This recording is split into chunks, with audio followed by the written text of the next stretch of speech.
Hello everyone. Today we are going to continue the unit 1, that is last part 4. In today's video we are going to discuss about the theory of supply and price elasticity of supply. Okay, and today we will complete the unit 1 lectures. So the lectures of unit 1 cover under video 1 to 4 of this series, that is BA 5th Sem GE Economics under Assam University syllabus. So you can find the playlist under the playlist options. You can go to my channels and go to the playlist. Then you can find BA 5th Sem GE Economics. So under that you can see the video for 1 to 4 is for unit 1. So this is last part of this unit 1, that is video 4. Let's start. First, theory of supply. What is the meaning of theory of supply? Supply is the amount of commodity that seller or a farm is willing to sell in a market at a given price in a given period of time.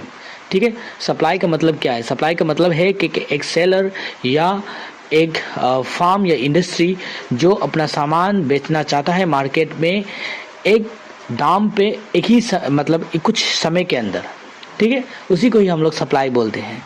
But the law of supply states that other things remain constant, the quantity supply of a commodity rise directly with its price and vice versa.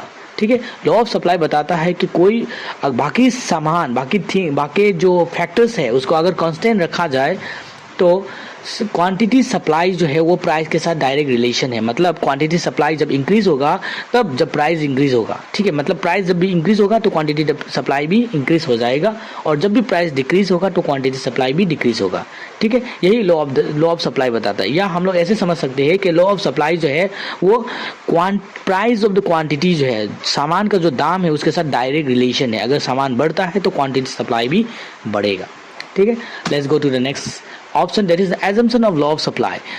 Law of supply जो है वो based on some कुछ assumption है. Mainly first, there is no change in the price of the related goods. ठीक है, कोई भी जो उसके साथ जो रिलेटेड गुड्स है उसका कोई प्राइस जो है उसमें कोई चेंजेस नहीं है, तभी ये लॉ ऑफ सप्लाई जो है काम करेगा.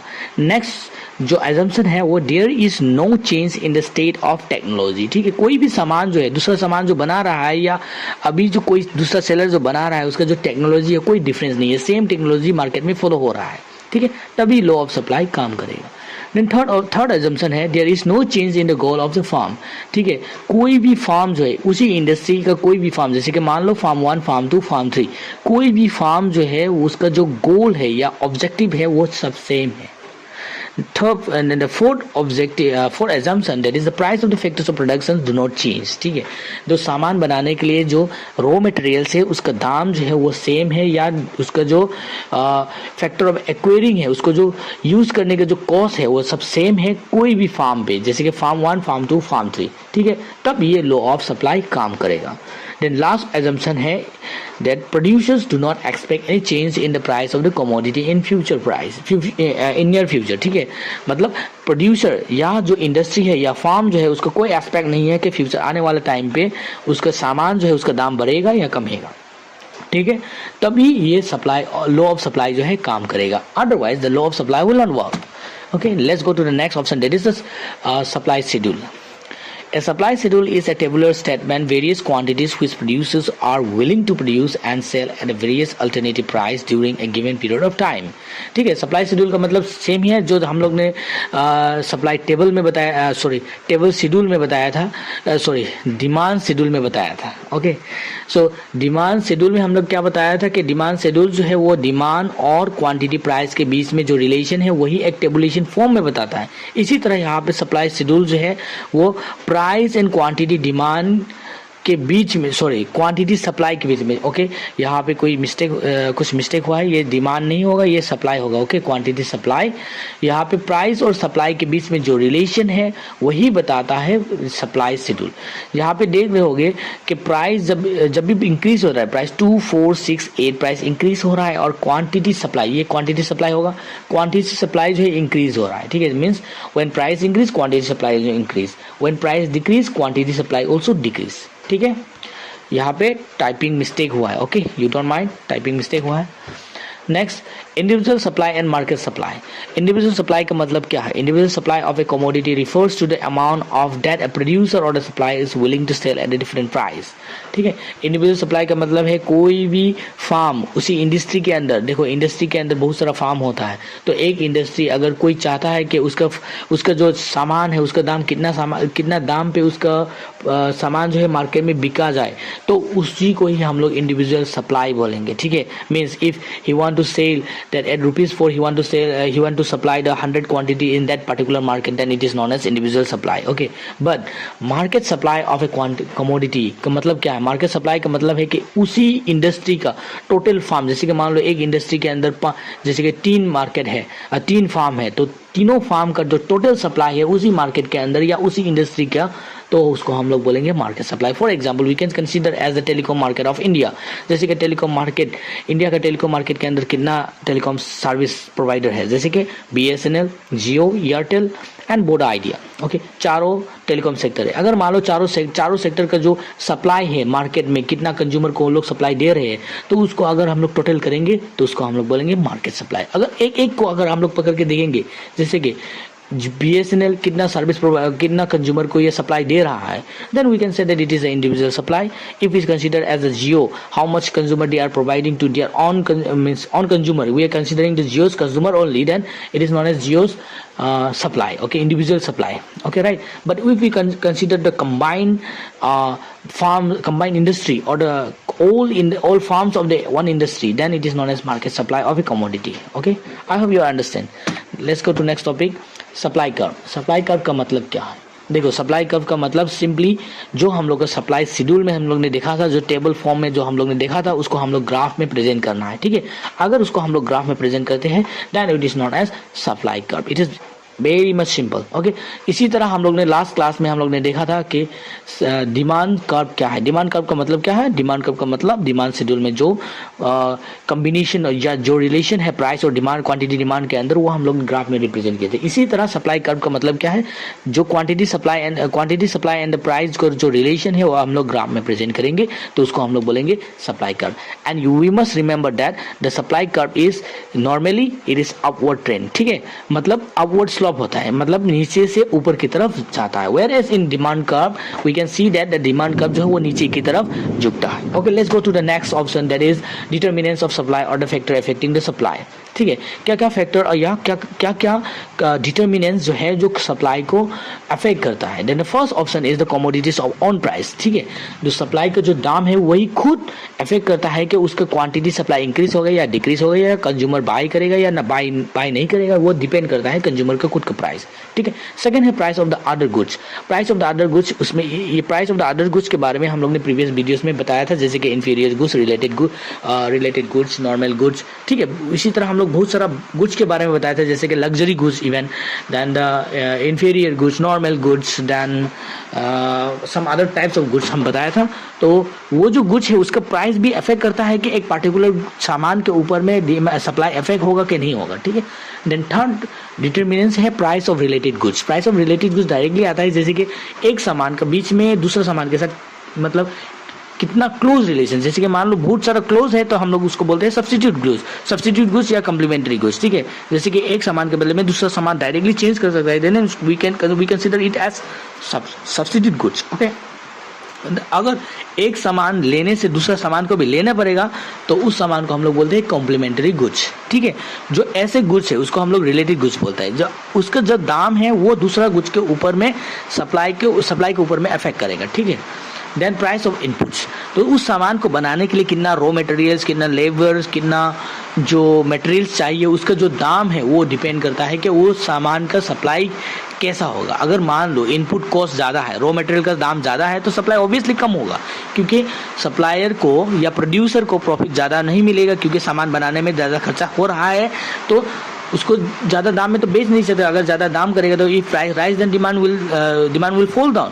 अगर डिमांड फॉल होगा तो उसका सामान जो वो खरीद नहीं पाएगा। इसीलिए क्या करते हैं कि अगर सामान इनपुट सामान मतलब रॉ मटेरियल जो है उसका अगर दाम बढ़ जाता है तो सप्लाई जो है वो कम हो जाता है, मतलब सप्लाई में अफेक्ट करता है। It is one of the determinants of the supply और the factor affecting the supply. Then next is the state of technology. State of technology ये भी एक अदर फैक्टर्स है जो सप्लाई को अफेक्ट करता है. जैसे कि मान लो अगर टेक्नोलॉजी, जैसे कि प्रोडक्शन टेक्नोलॉजी की हम लोग बात करेंगे तो जैसे कि मशीन मेड कर सकता है, या कोई भी सामान जो है वो मशीन से बना सकता है या ह्यूमन से बना सकता है, लेबर इंटेंसिव हो सकता है या कैपिटल इंटेंसिव हो सकता है. Okay, if it is capital intensive then we can consider that वो जो सामान है उसको बनाने के लिए बहुत खर्चा लगेगा, क्योंकि जो मशीन यूज होता है, जो मशीन है वो जो ज़्यादा दाम या ज़्यादा खर्चा लगते हैं. ठीक है, but where as if we consider as a labour intensive then क्या होता है कि जो कोस्ट है वो कम हो जाता है, लेकिन समय बहुत ज़्यादा लग जाता है, क्योंकि टाइम उसको बनाने में समय बहुत ज़्यादा लगेगा. Because we are using the human and why we are using the labour और why we are using the human, because the cost of human और the labour is very comparatively cheap to the capital या machine. ठीक है, तो इसीलिए हम लोग labour को यूज़ करते हैं. तो जो भी यूज़ करो लेबर या कैपिटल इंटेंसिव, तो उससे क्या होता है हम लोग को सप्लाई के ऊपर इफेक्ट होता है. अगर लेबर इंटेंसिव यूज़ करता है तो सप्लाई के ऊपर भी पॉजिटिव या नेगेटिव इफेक्ट होगा, या कैपिटल इंटेंसिव यूज़ करता है तब भी पॉजिटिव या नेगेटिव इफेक्ट होगा सप्लाई के ऊपर अकॉर्डिंग टू द सिचुएशन. ठीक है, देन नेक्स्ट डिटर्मिनेंट्स आता है that is goal of the farm. ठीक है, then it is also one of the other factors that affect the supply of the commodities. That is, अगर farm चाहता है कि profit motive, if the farm is want to earn more profit, then obviously he would supply less commodity in the market to increase the price, means to create the artificial scarcity in the market and to increase the price of the commodity and to earn more profit. Okay, and if the farm is not a profit motive, अगर मान लो कोई farm जो है profit कमाना नहीं चाहता, ये social service के लिए है, तो वो ऑब्वियसली वो जो सप्लाई है वो इंक्रीज करेगा लो कॉस्ट में भी. दो ये जो फैक्टर्स है, ये जो गोल ऑफ द फार्म जो है, ये भी एक फैक्टर है जो प्राइस सप्लाई ऑफ क्वांटिटी के ऊपर असर करता है. ठीक है, देन द नेक्स्ट जो डिटर्मिनेंट्स है वो है नंबर ऑफ फार्म्स. ठीक है, ये भी इफेक्ट करता है. मान लो कोई इंडस्ट्री में, जैसे कि कुछ टाइम पहले हमने बताया था telecom industry, Indian telecom industry के बारे में बात किया था कि currently in India we have the 4 telecom industries, that is BSNL, Jio, Airtel and Voda India. Right, 4 telecom industries. तो ये जो 4 टेलीकॉम इंडस्ट्री है, इसकी वजह से क्या हो रहा है कि सप्लाई जो है उसके ऊपर में असर हो सकता है. क्यों? क्योंकि अगर ये नंबर जो है अगर डिक्रीज हो जाता है तो सप्लाई क्या होगा, सप्लाई कम होगा. अगर सप्लाई कम होगा तो प्राइस ज़्यादा हो जाएगा. अगर मान लो ये 4 के बदले में हम लोग 10 और टेलीकॉम इंडस्ट्री आ जाता है तो क्या होगा कि सप्लाई ज़्यादा होगा तो प्राइस क्या होगा, कम हो जाएगा. Then obviously what the number of farm जो है, फार्म का कितना नंबर है वो भी असर करता है क्वांटिटी सप्लाई और प्राइस के फैक्टर क्वांटिटी सप्लाई के ऊपर. ठीक है, लास्ट बट नॉट लीस्ट ये जो ऑप्शन है, जैसे ऑप्शन नंबर 8 गवर्नमेंट पॉलिसी, ये बहुत इंपॉर्टेंट रोल प्ले करता है regarding the determinants of supply. Because कोई भी मार्केट में जो सप्लाई आता है इन mostly in term of India, that is the democratic country, तो इस मार्केट में या जो भी मार्केट है, मोस्ट ऑफ द मार्केट जो गवर्नमेंट पॉलिसी है वो बहुत ज़्यादा मतलब अफेक्ट करता है क्वांटिटी सप्लाई के ऊपर. Because if the government want to control the quantity supply of a particular commodity, then he can control it by using the regulatory framework. और if the government want to increase or decrease the quantity supply, then he can do it so using the same regulatory framework. Okay, that's why the government policy also affect the determinants of quantity supply in a particular market. Okay, I hope so it is very much clear. So let's go to the next topic, that is exception to the law of demand. ठीक है, कौन सा situation में law of demand काम नहीं करेगा. ठीक है, बहुत सारा सिचुएशन है, but here I am just highlighting the only 5 situation where the law of supply will not work like that. जैसे कि पहले हम बताया था कि लॉ ऑफ डिमांड जो है हर जगह पे काम नहीं करते, कुछ सिचुएशन में लॉ ऑफ डिमांड जो है वो काम नहीं करेगा. हम बताया था लास्ट वीडियो में, तो इसी तरह इस वीडियो में भी हम बताएंगे कि लॉ ऑफ सप्लाई जो है कुछ सिचुएशन में काम नहीं करेगा. ठीक है, तो पहला कंडीशन है future expectation of the supplier. ठीक है, अगर सप्लायर भरोसा करता है कि आने वाले टाइम में प्राइस ज़्यादा होने वाला है. ठीक है, जैसे कि मान लो अभी भी प्राइस ज़्यादा है, फिर भी उसको लगता है कि और प्राइस ज़्यादा होने वाला है, तब भी वो क्या करेगा, वो क्वांटिटी सप्लाई को इंक्रीज नहीं करेगा, उसको होल्ड करेगा. उसका जो स्टॉक है उसको होल्ड करेगा, मार्केट में नहीं बेचेगा. वो वेट करेगा कि और प्राइस बढ़ जाए तब जाके वो मार्केट में सेल करेगा. बट हम लोग को लॉ ऑफ डिमांड क्या बताता है, लॉ ऑफ डिमांड बताता है कि जब भी प्राइस इंक्रीज होगा वो मार्केट में सप्लाई इंक्रीज हो जाएगा. बट मार्केट में सप्लाई इंक्रीज है, लेकिन सप्लायर क्या कर रहा है, सप्लाई कमोडिटी को होल्ड कर रहा है, सप्लाई को रिड्यूस कर रहा है. Why? Because he is expecting the rise in future price, ठीक है। तो इसी वजह से भी सप्लाई को, लॉ ऑफ सप्लाई जो है वो काम नहीं करेगा। सेकेंड है एग्रीकल्चर गुड्स या पेरिसेबल गुड्स जो है, मतलब इसको अगर हम लोग कंबाइनली कंसीडर करते हैं तब भी सेम इफेक्ट होगा, बिकॉज एग्रीकल्चर गुड्स जो है वो भी पेरिसेबल है। पेरिसेबल गुड्स मीन्स हुआ जो शॉर्ट टाइम तक ही यूज़ कर सकता है, लंबे समय तक उसको रख नहीं सकता है। ऐसे सामान के ऊपर में जो लॉ ऑफ सप्लाई है वो काम नहीं करता है। बिकॉज अगर मान लो तुम्हें लगता है कि सप्लाई को होल्ड करने से प्राइस इंक्रीज होगा, या प्राइस बढ़ने के साथ साथ हम लोग सप्लाई को इंक्रीज करेंगे, प्राइस नहीं बढ़ रहा है, तो ये काम नहीं करेगा। Because if you keep waiting for the increasing the price, the particular goods will be going to damage, ठीक है। अगर तुम वेट करोगे प्राइस इंक्रीज होने के लिए, ये सामान क्या होगा, ये खराब हो जाएगा। तो तुम्हें लगेगा कि ये खराब होने से पहले दाम ज़्यादा हो या कम, तुम्हें बेचना ही बेचना है, क्योंकि खराब होने से पहले तुम्हें कुछ तो कुछ कमाना है, ठीक है। That's why in agriculture goods और पेरिसेबल गुड्स में लॉ ऑफ सप्लाई काम नहीं करेगा, ठीक है। And last in the fourth goods of auction, ठीक है। गुड ऑफ ऑक्शन जो है इसमें भी लॉ ऑफ सप्लाई काम नहीं करता है, क्योंकि तुम्हें पता होगा या तुम लोग ने देखा होगा मूवी में भी कि ऑक्शन के टाइम भी क्या होता है, बोली लगाता है। Means someone what is it, once the first person rise one price, the second person increase the first price, then third person increase the second price। इसी तरह प्राइस जो है इंक्रीज करते जाते, ठीक है। मीन्स क्वांटिटी सप्लाई क्या है, क्वांटिटी सप्लाई एक ही है, लेकिन प्राइस क्या है, प्राइस बढ़ते जाता है। बट लॉ ऑफ सप्लाई ने क्या बताया, जब भी प्राइस बढ़ेगा क्वांटिटी सप्लाई भी इंक्रीज होगा। लेकिन इस सिचुएशन में क्या हो रहा है कि लॉ ऑफ सप्लाई के अगेंस्ट में जा रहा है। क्यों? क्योंकि क्वांटिटी सप्लाई इंक्रीज नहीं हो रहा है, एक ही है, लेकिन प्राइस जो है वो बढ़ते जा रहा है, ठीक है। इसी वजह से ही ये जो गुड्स ऑफ ऑक्शन है, ये यहाँ पे लॉ ऑफ सप्लाई काम नहीं करेगा। And the fifth one that is disposal of old stock, ठीक है। जब भी पुराना सामान को बेचना हो या उसको मतलब डिस्पोज करना हो, तो उस समय में भी लॉ ऑफ सप्लाई काम नहीं करेगा, ठीक है। तो this are the major factors that where the law of supply is exempted. Okay, next topic that is change in quantity supplied and change in supply.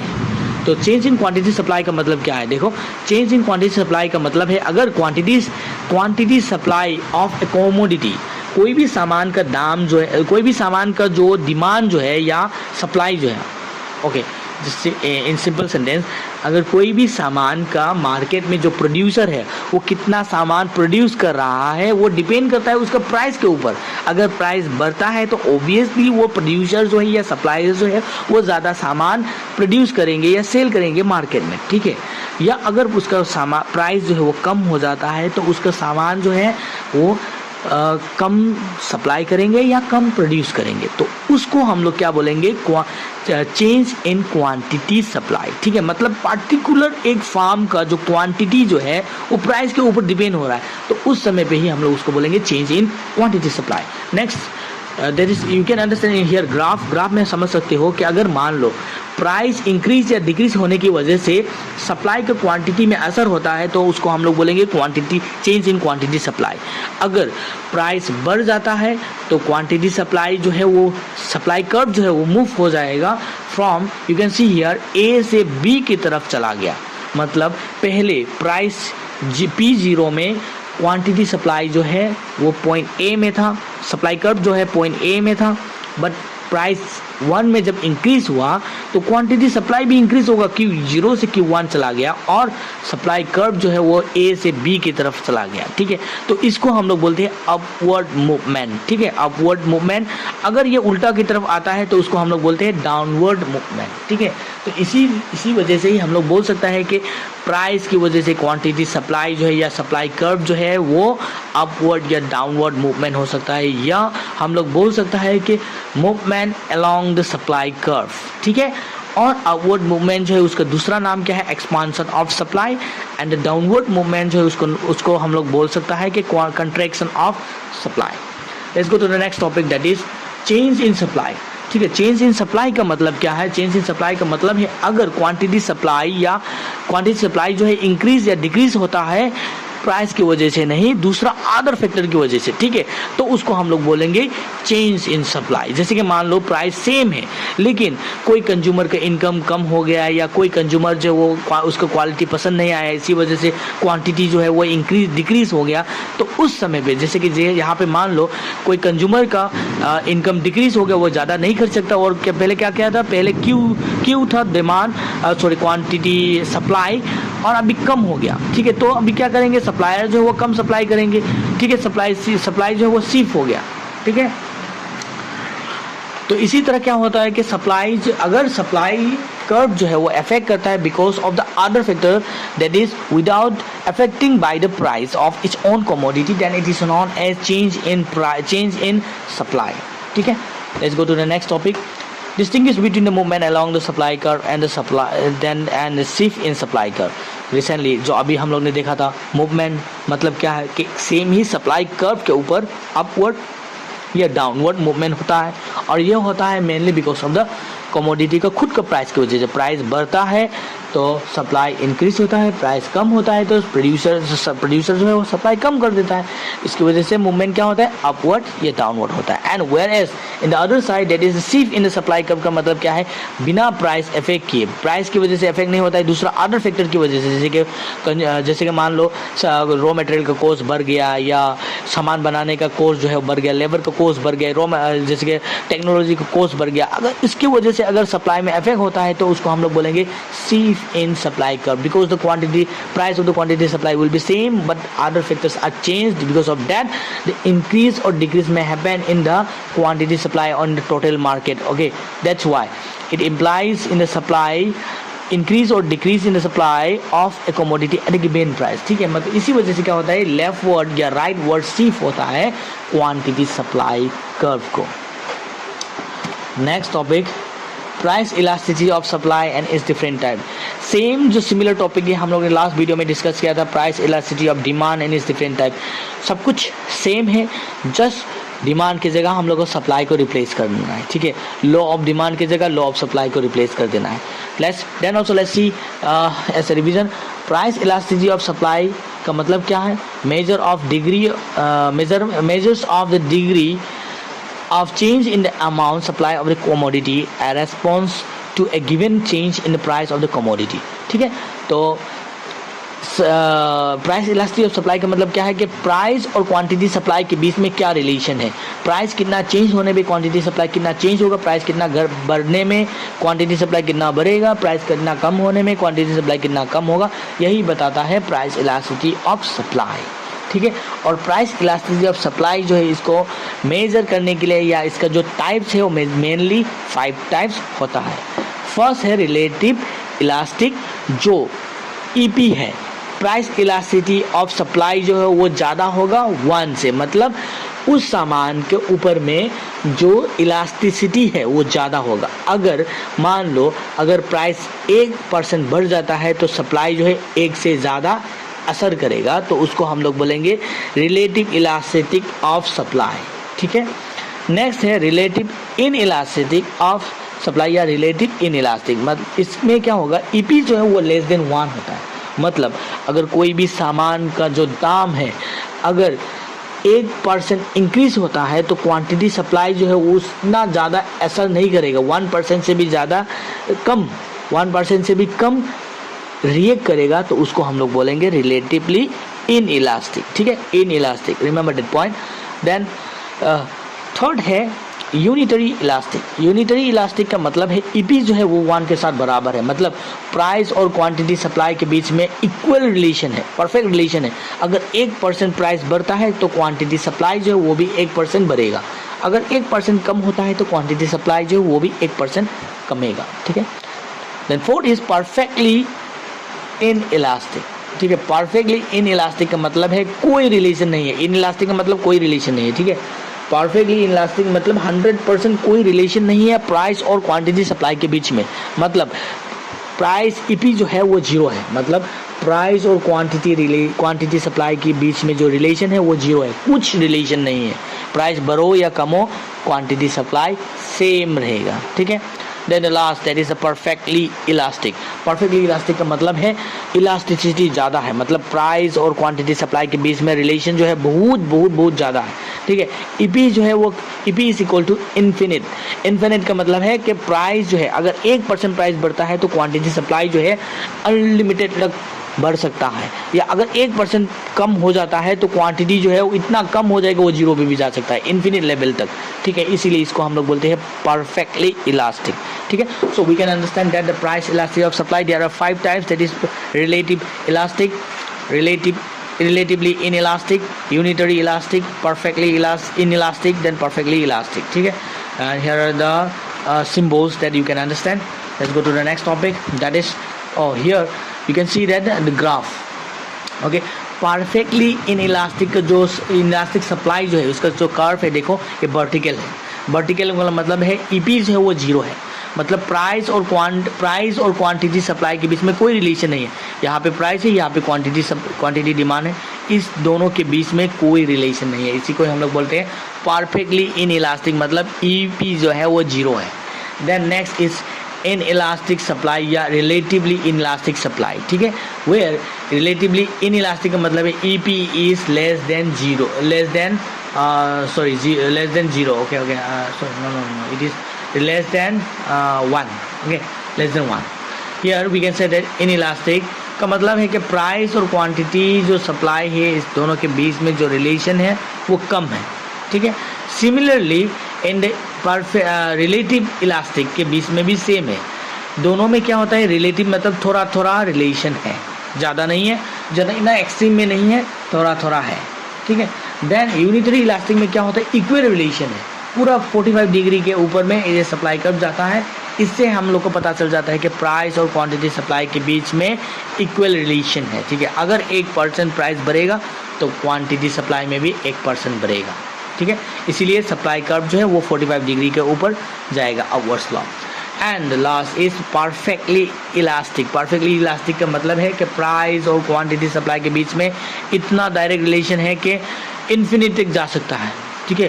क्योंकि जो टचिंग लाइन है वो हम लोग को दिखाई नहीं देगा, जैसे कि प्राइस और क्वांटिटी सप्लाई के बीच में देखो कोई यहाँ पे कोई टचिंग नहीं है, मतलब ये जो प्राइस है अगर थोड़ा सा भी बढ़ता है तो ये क्वांटिटी डिमांड जो है इतना बढ़ जाएगा, क्वांटिटी सप्लाई इतना बढ़ जाएगा कोई समझ नहीं पाएगा, या अगर प्राइस इतना कम होता है तो क्वांटिटी सप्लाई पूरा जीरो में भी आ सकता है, ठीक है। इसीलिए मतलब प्राइस और क्वांटिटी सप्लाई के बीच में बहुत ज़्यादा रिलेशन है। Let's go to next topic, that is method of measuring the price elasticity of supply. Price elasticity जो है उसको हम लोग कैसे पता कर सकता है, इसको पता करने के लिए कुछ मेथड दिया गया है। There are mainly 2 methods are given for calculating the or for understanding the elasticity of supply. First is proportionate or the percentage method, that is percentage या प्रोपोर्शनल मेथड के अंदर अगर हम लोग को प्राइस इलास्टिसिटी निकालना है तो सिंपली हम लोग को percentage change in quantity supply को परसेंटेज चेंज इन प्राइस से डिवाइड कर देना है। मतलब कितना क्वांटिटी चेंज हुआ है उसी को हम लोग, कितना दाम चेंज हुआ है उसी से डिवाइड करेंगे तो हम लोग को मिल जाएगा the value of elasticity means EP, price elasticity of supply. तो उसको हम लोग अंदाज़ा लगा सकता है कि सामान प्राइस से सामान के ऊपर क्वांटिटी सप्लाई के ऊपर कितना अफेक्ट कर रहा है, ठीक है। तो इसको हम लोग बोलते हैं प्रोपोर्शनेट या परसेंटेज मेथड। नेक्स्ट मेथड है point or the geometric method. It is also called the point method. Under this method elasticity of supply is measured at a point on the supply curve, ठीक है। जो हम लोग का जो supply curve है उसका जो सप्लाई कर्व का जो अगर मूवमेंट जो है, जैसे कि मान लो एक पॉइंट ए से पॉइंट बी की तरफ चला गया तो मतलब जो अपर होरिजन है, होरिजन ये प्राइस इलास्टिसिटी ऑफ सप्लाई जो है उसको हम लोग कैलकुलेट करने के लिए ये फॉर्मूला यूज़ करेंगे, दैट इज हॉरिजॉन्टल सेगमेंट। ऊपर का जो सेगमेंट है वो डिवाइड करेंगे क्वांटिटी सप्लाई, कितना क्वांटिटी सप्लाइड हुआ है उसके बीच में, तो हम लोग को पता चल जाएगा कि ये कि जो रिलेशन है प्राइस और क्वांटिटी सप्लाई के बीच में रिलेशन क्या है, ठीक है। इसी मेथड को ही हम लोग बोलता है पॉइंट या geometric method, okay. I hope you are clear about the law of supply, then price elasticity of supply, and here we can conclude the unit 1, that is GEC economic 5th sem जो CBCS course का, जो TDC CBCS course का ये unit 1 का last video है। और आने वाले वीडियो में हम लोग डिस्कस करेंगे रिगार्डिंग द यूनिट 2 और रिगार्डिंग द FIUG कोर्सेस के लिए हम लोग नेक्स्ट मंथ हम लोग स्टार्ट करेंगे. So if you like and support, if you like the video, then please click the like button and subscribe, and also please try to support the video by sharing the video and spending more time on this video by watching it or understanding or commenting. अगर कोई भी doubt है, कोई भी confusion है, कोई भी गलत है या आपको लगता है कि कोई गलत हुआ है या मैंने कोई गलत एक्सप्लेन किया है, तो obviously you are free to comment on my comment section. My comment section is always open. Don't afraid. Anything whatever you like, you can write in my comment section. Okay, thank you everyone. This is the conclusion for today's video. Thank you very much.